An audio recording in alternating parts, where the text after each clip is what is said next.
There's one individual who's representing the business.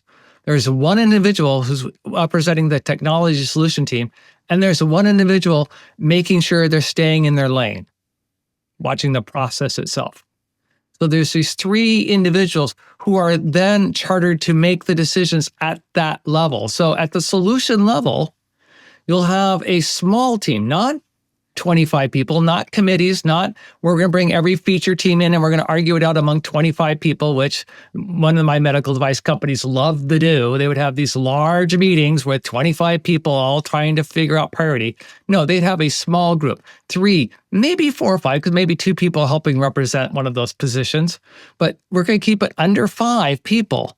And we're going to say, here's the next important thing to build at the solution level, which then drives priorities at the product level, which then drives priorities down at the team levels. Because one of the things it brings us right into decision making, is to start saying, we have different kinds of decisions we need to make. We don't make all the decisions at the bottom when we start scaling. We have to have different scaling. And I think we have to have at least 2 levels of decision making.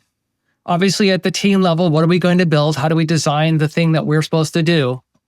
But above that, at least one other decision of where scaling is at the consumer value level, whether that's at the product, if you're only delivering one product, or it's at a solution level. There has to be someone at the consumer value level making that decision, Mark, that you're talking about, making that decision about what is the next thread of value that we're going to produce that is our work package. Makes sense. So aligning it with the end customer need. I mean, if you're building something that they don't want, it's a rather waste of effort. So let's absolutely, make sure unless you're required to by the customer to actually. Right. I was going to say, unless it's by law, right? Yeah, they don't want it. We don't want it, but the law makes us have it. You're going to have those 2 little things looking in your eyes as you're driving, is because you want hands-free driving. You just don't want those things staring at your eyes to see if you've fallen asleep. Or you're on your phone. Or you're on your phone. Speaking. Hypothetically speaking. Yeah. Right. Yeah. So there's some things we build because a different customer wants them, but not the primary consumer. And that's fine. But yeah. Well, when you have multiple customers, the one of the real key issues here is prioritizing the customers themselves. Customer A wants something, customer B, their top priority is something else. And so who's going to win here? And who makes that decision?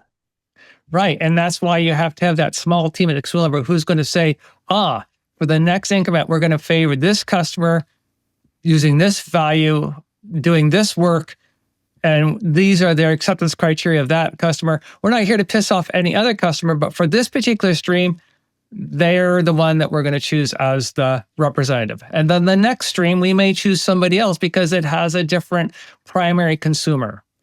And so that decision over and over again, you need to do that at a small team.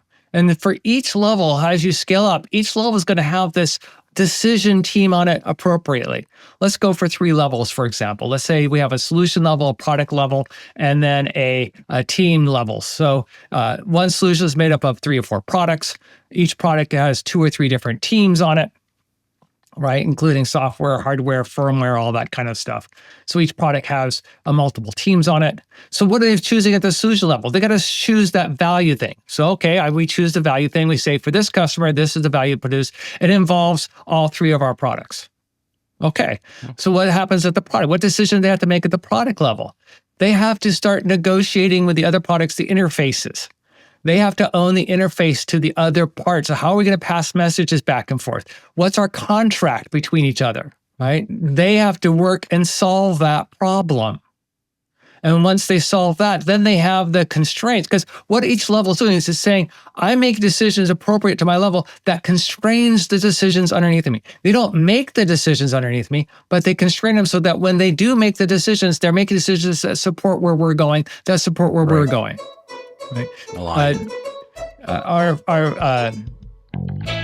friends, remember we talked